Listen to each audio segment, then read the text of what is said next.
Welcome to Board Gamers Anonymous, episode 204, 2019 Anticipated Games. We'd like to thank our brand new Patreon backers, Jim, a brand new producer, and Martin, who's upgraded his seat at the table.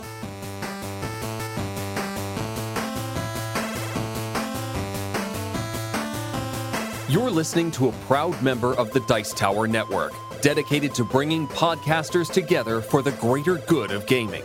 It's sort of like Voltron, but with better lip syncing. Find out more at Dicetowernetwork.com. Welcome to Board Gamers Anonymous, the podcast about board gamers and the insane fun we have at the table together. This is Chris. And this is Anthony. So, with the 2018 retrospective finally behind us, Anthony, we are now, of course, obligated to do the obligatory anticipated games for 2019. Yes, and I'm excited because there cannot be shame bells. Can't happen. In fact, I've probably played more of these than you have. The ones that aren't even out yet. Yes, no shame bells for this episode. We're getting close to that Patreon backer level for shame bells, but we're not there yet, so Anthony's okay for an episode or two. But we're going to take a look at the most anticipated 2019 games. So we're not doing an acquisition disorder at the table this week. These are the games that we're anticipating. These are the games that we want to get to the table.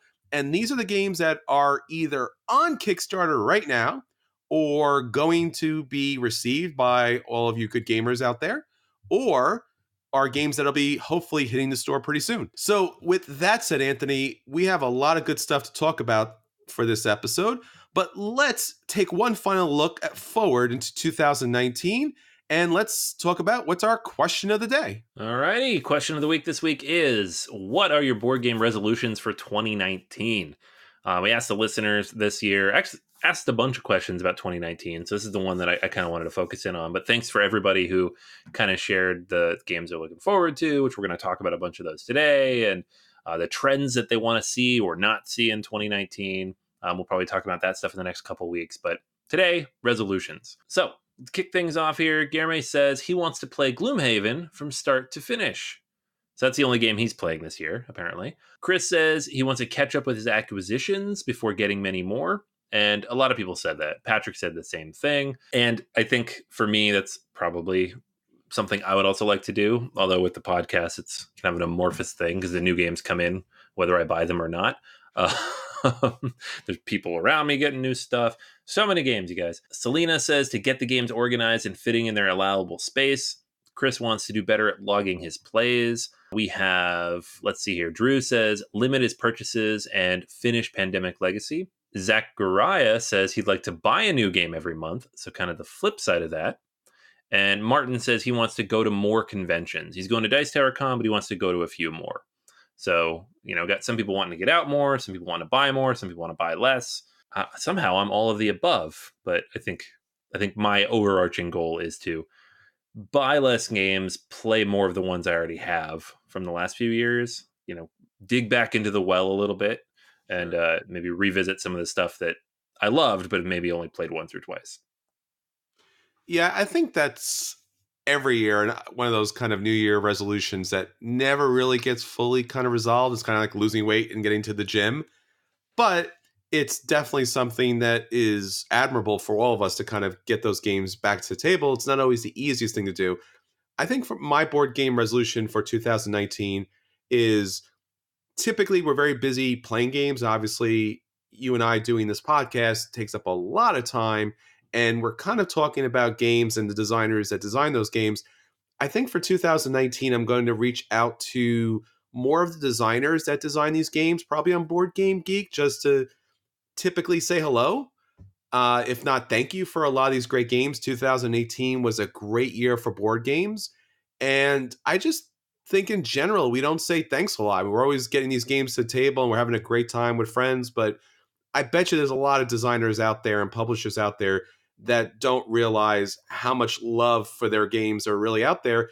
And, depending on the group, it could even be these obscure games that don't get the type of attention on social media that you would think, but it's just completely beloved. So That's my 2019 resolution. All right, Anthony, we have a huge list for 2019. Let's not waste any more time. Let's get into the most anticipated games for this upcoming year. All right, so first up, Anthony, we have a game that you and I have loved for many, many years, and it's finally getting a reprint and an upgrade and getting packaged with all of its expansions, not to mention a new expansion, Suburbia Collector's Edition, now on Kickstarter, my friend. Yeah, we talked about this a little bit last week. I don't know if it was on the air or off the air, but I remember talking about it at length about, oh, this is amazing and I want it, but I don't play this game enough. It's $100. Ugh, I don't know. And and now that the Kickstarter page is up, I'm looking through it and it's got new artwork and bigger tiles and custom storage and new expansion stuff. And probably my favorite upgrade, a non-zigzagging population board, There you which go. about time. A tower to hold all your tiles. So much of this stuff is superfluous, but also amazing. So I don't know, man. And it's going to ship by October, so then I'll have it. I don't know. I'm very, very tempted. This is like a brass situation where I'm like, this might get this game back to the table more. Then I have to get it. Yeah, it's a big problem. I have Suburbia, I have its expansions. I even have one of the inserts for it as well. So this is kind of hard. I'm not really sure what to do here. What you mentioned earlier, I think we have to mention a couple of more other things, some really necessary and some definitely superfluous. How about the lighted, as in Yeah. it's lit up, start player marker, which is the first I've ever seen in a board game. Usually a first player marker in general is superfluous. And now a lit up one, an LED light that you can pass around for reasons. I don't know why that's a thing. So on that hand, I'm like, oh, well, this is definitely ridiculous. Definitely not backing it.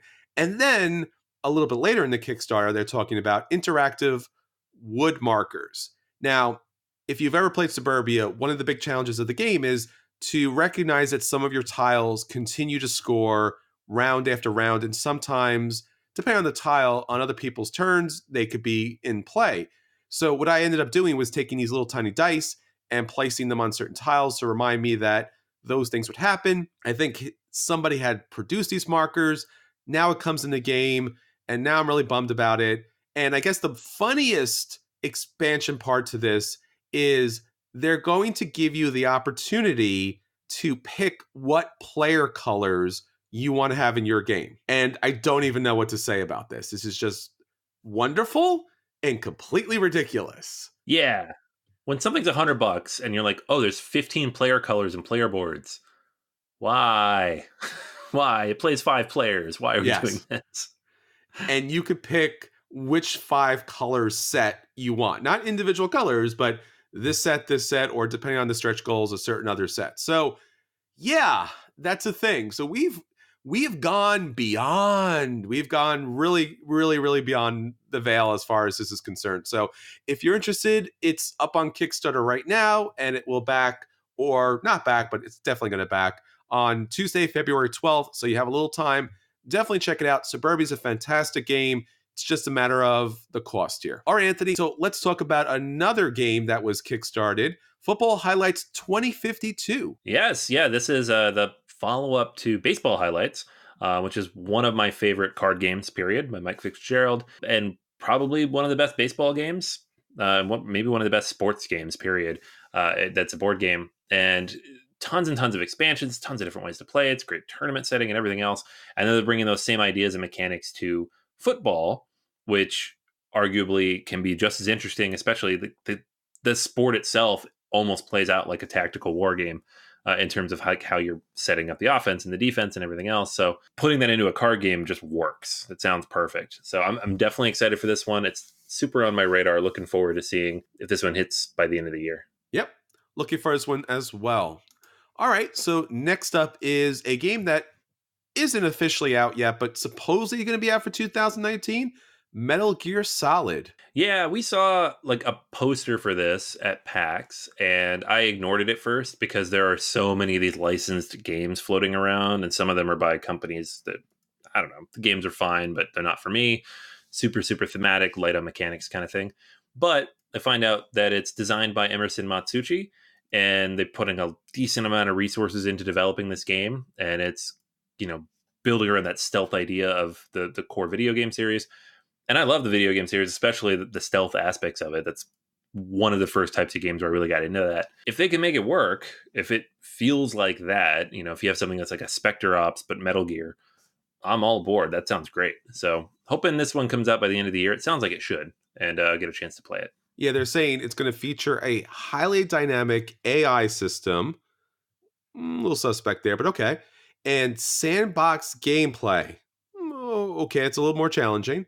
And missions that can be completed multiple ways and always plays out differently. So that is an incredibly high board game mountain to climb, but it's possible that Matsushi can actually pull this off. So looking forward to this. All right, next up is a game that already has reached a lot of people's hands. This is Wingspan. Yeah, this is the new game from Stonemeyer Games. Designer is Elizabeth Hargrave, and it's, if you've seen it, it's because it's got this little bird feeder dice tower and nice little wooden dice. It's awesome. Eh, it's it's very, very pretty to look at, and the pre-order was up earlier this month, so people who pre-ordered it are already getting the game, and then I think you can get it in retail in March. Game looks amazing. It's a little bit lighter. Some people compare it to like a Terraforming Mars style tableau builder. I think it's a little bit lighter than that, but anytime you're developing this tableau and generating an engine of some sort, and the theme being so unique and different from everything else that's out there, I'm very, very interested in this one. Yeah, absolutely. I think it's a lot lighter than Terraforming Mars, but it's always nice to build a tableau. Big fan of that. The production with all the different birds and the artwork here, and as you mentioned, the dice tower is fantastic. And I believe Jason just did a interview with the designer on Every Night's Game Night. So if you want to learn more about that game, check out our sister podcast there. All right, next up is a game that we've been talking about for, it feels like a very long time. We knew it was coming. This would be the third in the trilogy, and I guess the final chapter. And what I feel like is one of the, I guess, new kind of gateway games. This is the Century series, A New World. Yeah, we don't know a whole lot about this game yet, but last year we didn't know anything about Eastern Wonders until March, I think. So presumably we'll learn more about A New World here in the next couple months, and if it's anything like the last two, it'll come out over the summer. I'm super excited though. Spice Road was good. Eastern Wonders was really good. And the fact that you can combine them makes me that much more excited for a third game if you can mash them all together. So hopefully this one hits sometime this summer. Yeah, I'm a Century Golem fan myself, but I really like the original. I think it's a great gateway game, especially for people who haven't played Euro games, to build like a little engine in your hand. That's great. Eastern Wonders is great, except there's no Golem edition for it, so it kind of falls a little flat for me there. But nonetheless, you could still combine both those games together. And having a third game that kind of connects all of these games together is something I've been talking about for years. That would be fantastic because there are a lot of these games and IPs that we have out there, and just being able to play them together, either one after the other or together, is just a really fantastic idea. And I'm glad that it finally came to fruition for them. And it's a wonderful thing. So let's talk about something on the kind of like super advanced. We talked about some Kickstarters before, but I feel like we're going to be talking about this Kickstarter for all of 2019, Anthony. You know it. You love it. You're going to get it. I don't know where you're going to put it. Batman Gotham City Chronicles. Yeah. I dumped a good 2 months worth of board game budget into this game last year, and it is still being produced. I don't know exactly when this thing's going to hit, but it is just this tremendously huge production of Batman, which is based on the Conan, mechanics, which we really enjoyed. We played this a couple years ago now and had a lot of fun with it, but the theme was not 100% there for me. But Batman, 100% on board. Super excited for this one. It should ship by the end of the year. It was supposed to ship, here relatively soon. So I think they're a little bit behind, but that's not unexpected for a game this size. I'm going to be dragging this to the table with a forklift and just prodding people until they play, because I'm very, very excited to get this one out. But it's a biggie. Yeah, I think this is something that once it gets to the table, we're just going to see endless numbers of painted miniatures and kind of the different game scenarios. So we're looking forward to this. All right, well, we have another game up here, and I believe this might be something that we had previously. Is this not Gandhi, the decolonization of British India from 1917 to 1947, Anthony? Am I wrong on that? Yeah, yeah, that's me. Okay, there you I go. had this. This was on the list last year, but if you know anything about GMT games, you know that they put the game up in their P500 program, and once it gets 500 pre-orders, they will print it. This game is now up to 1,400 pre-orders. They have not yet printed it, so I don't know when it's supposed to come, but it is coming because it got enough orders. The game's almost done. It's in the Coin series, which is the counterinsurgency series of games. And the reason I'm super psyched for this is because the whole counterinsurgency series, it's really great, right? The clever ways they find to make all these asymmetrical factions play against each other in these different conflicts from throughout history. This one's different though because it introduces the idea of non-violent conflict. Gandhi and the uprising against the British Raj at the end of the middle layer of the 20th century. I want to see how that plays out. And I'm very excited to give it a go and just play something. It's just going to be different, right? It's not just another war game. It's a different take Hmm. on that as the ninth in this series. So hopefully this one gets printed this year. I think it's supposed to, from what I read, should be coming out towards like quarter 3, in the late summer, hopefully. Yeah, all joking aside, I'm actually really excited about this. Obviously, we have more than enough of the hack and slash, destroy someone's native land. So having a game, and as you mentioned from the Coin series, all these counter-insurgency games, this one especially, I think would just be fantastic. And, having Root out there as a game that kind of like, in a very small but in a very important way, kind of embodies a lot of that kind of counterinsurgency and the different asymmetrical gameplays for a war game. I think this actually might hit a lot of people's table. All right, well, let's talk about an expansion here. And this is an expansion that I gotta be honest, when anything comes out from Splatter, I'm always like, oh, that's going to be a great game. I can't wait to enjoy it once and never play it again, just because getting those games to the table is almost impossible. Getting people to play them is almost impossible. Not to mention just finding somebody who actually has a copy of those is nearly impossible. I'm a big fan of Spider Spiel, but this expansion is just it's kind of it's a little hilarious, and hopefully it's going to be a lot of fun. This is Food Chain Magnet, the catch-up mechanism, and other ideas. Yeah, and I think that's about as much as we know about it, right? They haven't really released any information other than the fact, hey, we're making an expansion. Huh? Which immediately put it on our list, but I don't think we Yes. have a ton of information to work from there other than that this may or may not happen in 2019. It's phenomenal. I mean, Food Chain Magnet continues to get to the table and by different people, and I'm just shocked and amazed and happy to see that it's still getting out there. So to have an expansion to this great game that's really, blown up with the public is tremendous. Hopefully it doesn't blow the game up as far as game time's concerned, but maybe it's just a lot of fun stuff to it. I don't know. It's hard to say. But I guess we'll see at some random point. Splatter tends to kind of be the bad boys of board gaming. So whenever it comes out, it'll come out, and I'm sure everyone will be jumping at it. All right, Anthony, talking about one of the bad boys of board gaming here, we got to talk about our good friend and one of the most dynamic board game designers right these days, Vital Lacerda, along with his friend and one of our favorite artists, Ian O'Toole, on Mars.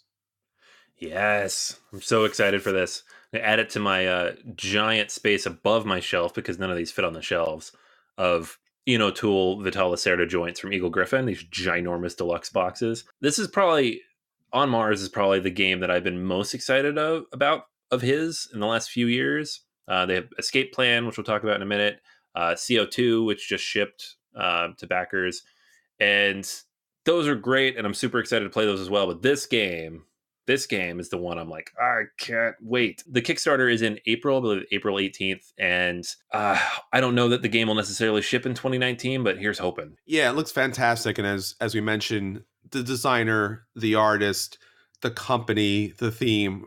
I mean, for Anthony and I, this is pretty much everything that we could want in one game. Hopefully, it plays fantastic. So really looking forward to playing this game, and hopefully it's as good as all of his other games. All right, so another Vital Lacerda game. This is one we talked about a good number of times. I know you backed this, Anthony. This is Escape Plan. Yeah, this is the other one I was talking about, and it's coming relatively soon. I think it's it's quote unquote his lighter game. I think the weight's sitting around a 3.9, but it's not a 4.4. So There there you you go. go. And it's the whole idea is you're robbing banks or whatever you're doing and trying to escape. You are thieves, but you are able to influence the movements of the cops and kind of move throughout this modular board. So when I first heard about the game, I thought it was a little bit lighter because of how people described it, but it's still a Lacerda game. It's highly thematic. It's got a lot of interesting ideas going on. And the way you move around the map is probably the most interesting part of that. It'll be interesting to see when this one hits if it gets as much play as his other games, because it is definitely different. It's a little more tactical, but I don't know. I'm super excited for it. Honestly, I'm excited for any of his games, but it's different, a lot different than what you would see from similar games of this weight. Yeah, and I mean, right off the bat, the color palette, the design, the mechanics, I mean, everything here is just so very different. Not just for him, but I think something very unique in board gaming. So I'm really interested in seeing this game hit the table, especially at convention time, and see if it actually, takes root. It could be one of the biggest hits for 2019, or it could be one of the biggest misses. All right, so let's talk about an expansion here, Anthony. This is Tricarion, Dalgar's Academy. Yeah, I don't know anything about the expansion. I'm excited for it, if only because this was my opportunity to get all of the Tricarion stuff, which I have not played yet. So I can't really speak to it. But I know a lot of people mention it as one of their favorite heavy games. It's a Mind Clash game. I love Anachrony. Cerebria just hitting the table. So this is a game that just I missed at some point. I'm very excited to get to the table, and along with all the extra stuff that they're kind of throwing in here, and hopefully it's coming soon.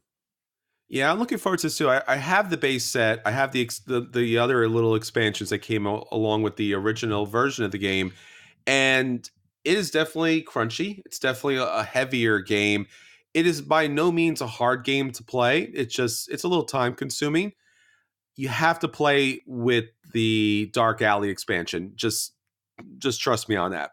This I was a little cautious about because I'm like, this might be the Tricarion stone that breaks the camel's back kind of situation, because you're going to have an academy, you're going to have schools, there's going to be new specialists, but it looks so good, and then that's really what brought me to the first Tricarion. So this is something I'm looking forward to. It does not get enough table time just because of the table space it eats up and because of the time it takes to the table, but nonetheless, I really enjoyed this game. It's one of my favorite games, I think, for this past year alone. All right, Anthony, got a little different of a game here for you. This is Call to Adventure. Yeah, this is the new one from Brotherwise Games, and I'll be honest, when I first saw this, I wasn't immediately attracted to it. It's a character-driven fantasy storytelling game, which is not really in my wheelhouse. It's more of a Jason game over on Unique on Every Night is Game Night. But it has a couple cool things. It's got rune rolling that they call it, so it's like dice, but this kind of special mechanic that they use. Storytelling is gamified enough that it's mechanical, I think, and a lot of different types of cards. But one of the most interesting things it does is it allows you to kind of tack on specific fantasy world. So what they added in the Kickstarter was a Name of the Wind, and right there automatically, I was super on board. Patrick Rothfuss and his series are just amazing. Some of the best fantasy books out there. And, he's a dedicated gamer. You see him at all the conventions. His charity does a lot of work at there. So not surprising, but at the same time, the ability to just kind of tack that on, and they've mentioned other fantasy series they're going to do that with.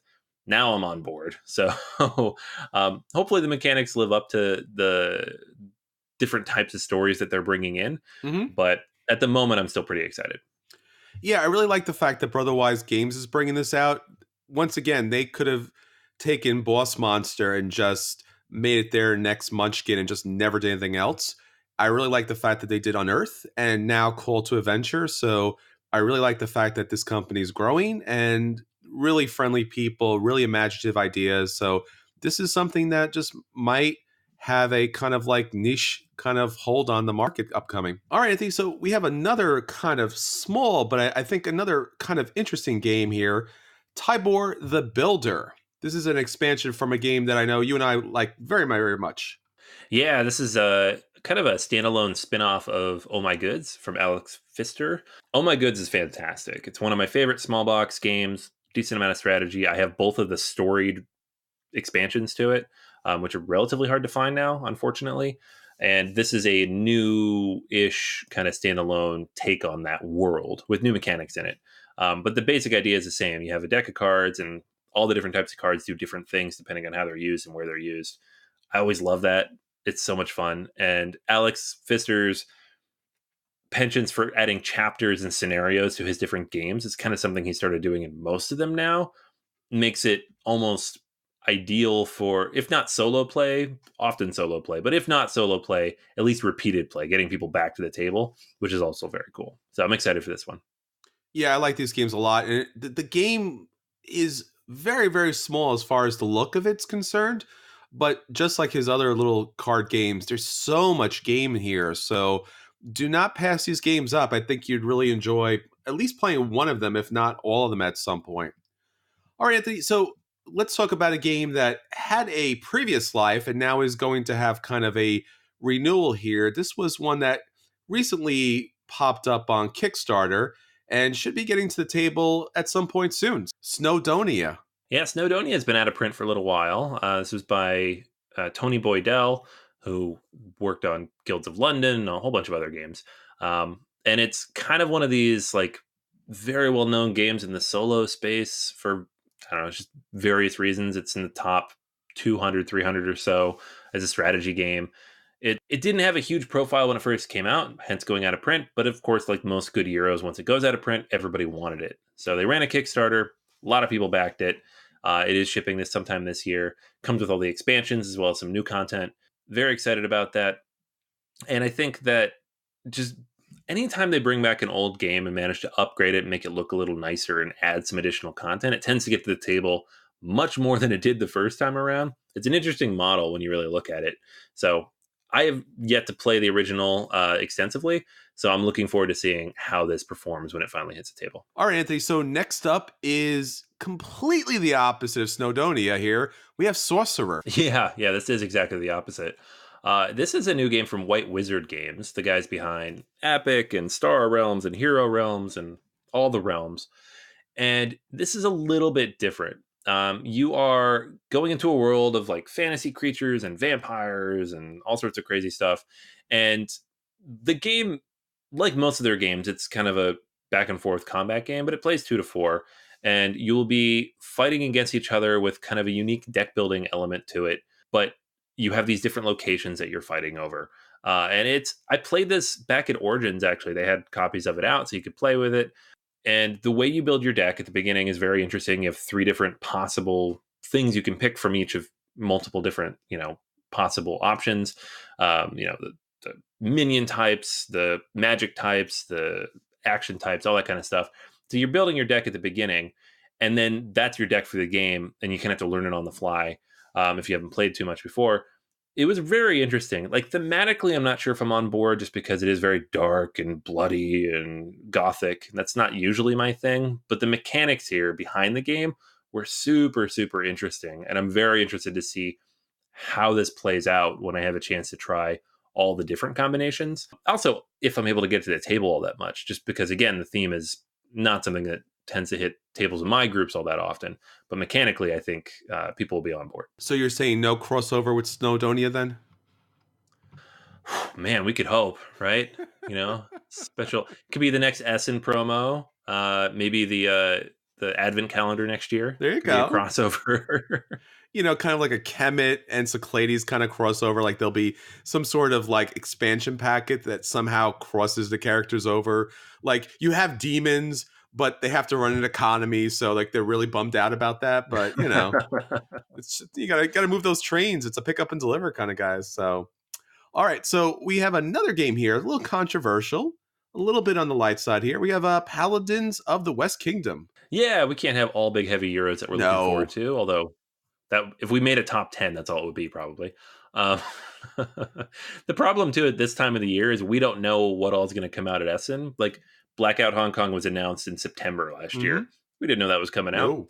So there's lots of stuff that is not on our list. But one game that is, and I am interested in this, is Paladins of the West Kingdom. This is the second game in the new trilogy by Shem Phillips and Garphill Games after Architects of the West Kingdom. And Architects is a very good game. It's just kind of a unique take on worker placement that I haven't really seen before. I don't think it's as mind blowing and genre defining as some people have said, but it's really fun and quick and accessible, and I like it a lot. This is a follow up to that with very different mechanics, very different theme, kind of different time and place. Seeing what they were able to do with the basic idea of worker placement in Architects, I'm interested to see what comes next in this slightly different take where you're looking more at the combat elements, of these medieval civilizations. All right. Well, next up we have a classic game that I guess like Brass is kind of making a comeback here. This is Age of Steam. It's going to get a Kickstarter in 2019, Anthony.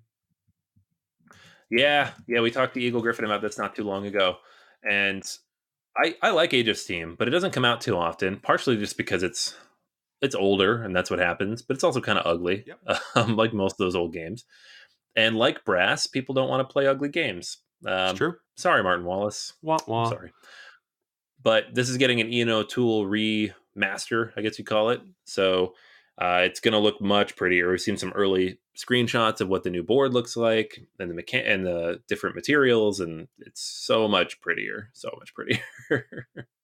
Yeah, I mean, and it's not a bad thing. Look, I know especially a lot of the train game fans, this is heresy, and they don't like their games be messed with. They like their spreadsheets, they like their hexes, and they don't need any of the kind of fancy stuff.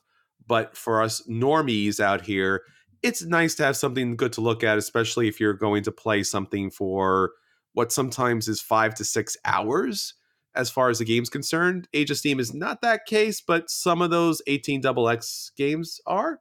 So I like this. I like anytime you can get a game that's been a classic out to the table again. So really looking forward to this. So let's talk about something brand new, but from one of our favorite designers out here. I know you backed this, Anthony, and we got a chance to play this at PAX Unplugged, at least a kind of prototype version of this. This was Barrage. Yeah. This is a one of my most conflicted games of 2019.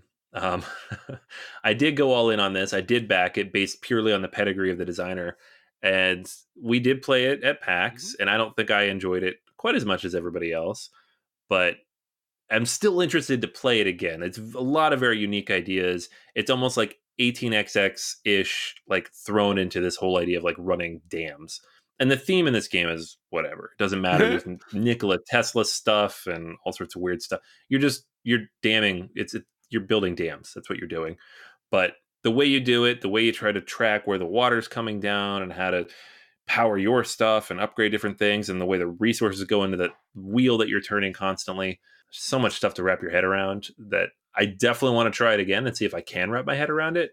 And I will have the game with which to do so in about 3 months. So definitely looking forward to that. I think you'll like it on a second play. I think that first play, as you mentioned, like 18XX games, it's one of those situations. If you're not with it at the start, not only are you going to get beaten, you're going to get beaten badly and for a very long time. So having a deluxe version of this, having the game kind of like, I guess like Le Havre, you have to kind of go through the motions just to see how the whole system plays out.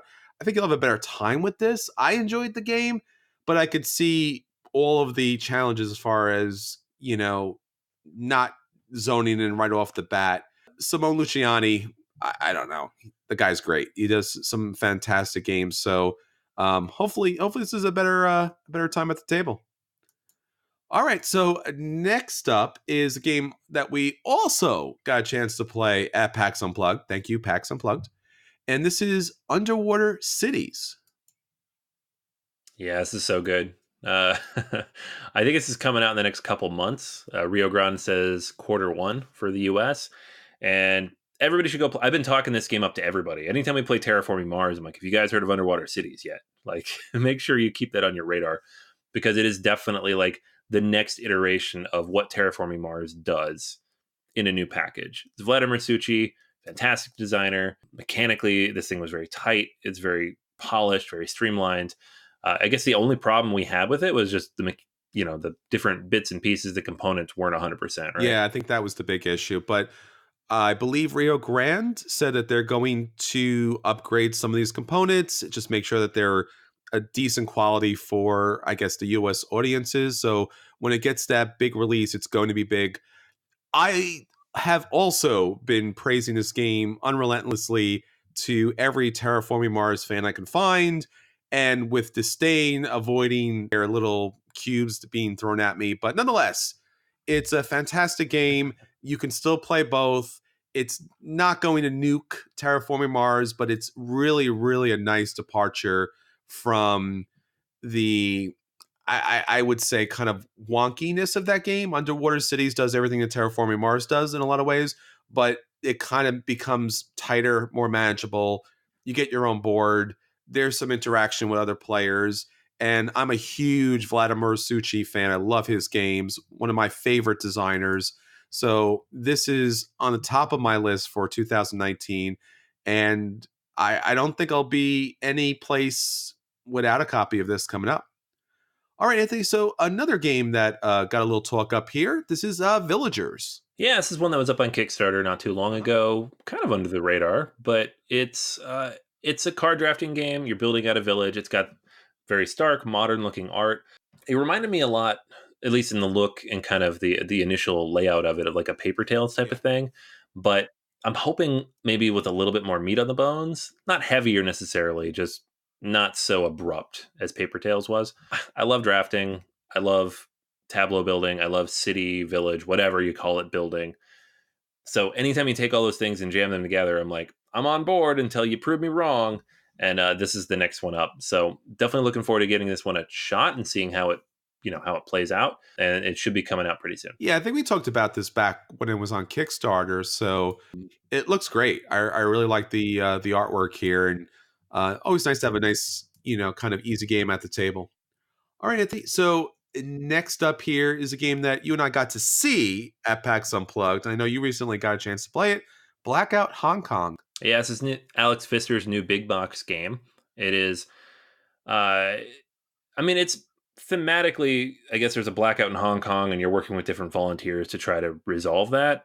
But it's an Alex Pfister game, so there's not really anything in the way of theme to match up those mechanics, other than the fact that everything in the box is kind of black. It's very dark. But the mechanics here are really, really cool. I mean, it takes some of the stuff from Mombasa and some of the ideas from a lot of his other games and brings it together in a very tight, streamlined, relatively easy to teach and play game, but so much strategic depth. I have just gotten a chance to play it just now. I know it's shipping out as we speak, so I'm not sure if this is anticipated so much as currently sitting at the edge of the table getting ready for review. But it is a game that everybody should give a shot, I think, if you like Alex Pfister's stuff, if you like Mombasa, if you like Great Western Trail. Definitely one of the biggest hits of SM last year, and will be a big Euro for 2019. Yeah, I know a lot of people at PAX Unplugged was playing this. I know our friend Dave loved this game. Did not get a chance to play this. Do love Pfister's game, so really looking forward to playing this game. Hopefully it lives up to his other games. And finally, Anthony, for 2019, a game that popped up very recently. I guess we shouldn't be surprised from coming from Fantasy Flight here. This is The Lord of the Rings Journeys in Middle-earth. Yeah, if we'd recorded this 2 days ago, this wouldn't have made the episode. So there's that. Um, it's like Descent mashed up with Mansions of Madness with Lord of the Rings as a theme. So pretty much everybody I've talked to is on board with this. It's another $100 big box game. It's gonna have a ton of expansions. I'm not 100% sure I want to dive in, but it looks really, really good. So it's tempting. And like, I don't know how many more Descent clones I need, but the app does a lot. So I'm interested to see how it plays. Yeah, I'm wondering if the app incorporates some of the Mansions of Madness kind of, theming and, music and activities. So hopefully this game has a little more punch to Descent, just because, as you mentioned, there's so many versions of Descent out there. But I guess once you have a good model, why not beat it to death, I guess. Yeah. All right, Anthony. So that is our most anticipated games for 2019. Hopefully these games hit your table up the upcoming season. As soon as we have those games at our table, we will have our reviews of these games. So you know if you should pick those games up or which games will be coming to Kickstarter. So let you know if those games are worthy of your table time. Once again, thank you so much for listening to this episode. We also have some additional episodes on our Patreon account, patreon.com/BGA. Anthony and I will be recording a brand new episode, actually a new arc of episodes on Patreon that we think you'd be really excited to listen to. We are going back to our original episodes, looking at our feature games, seeing what we thought about them, if they hit the table, what they're doing now. Probably a lot of games that maybe have been sitting on your shelf. Hopefully we'll get you to get some of those games out and, stir some excitement out there. Probably some classics that you just need to blow some dust off of. All right, Anthony. So that is everything for this week. Until next time, this is Chris. And this is Anthony. And we'll save you all a seat at the table.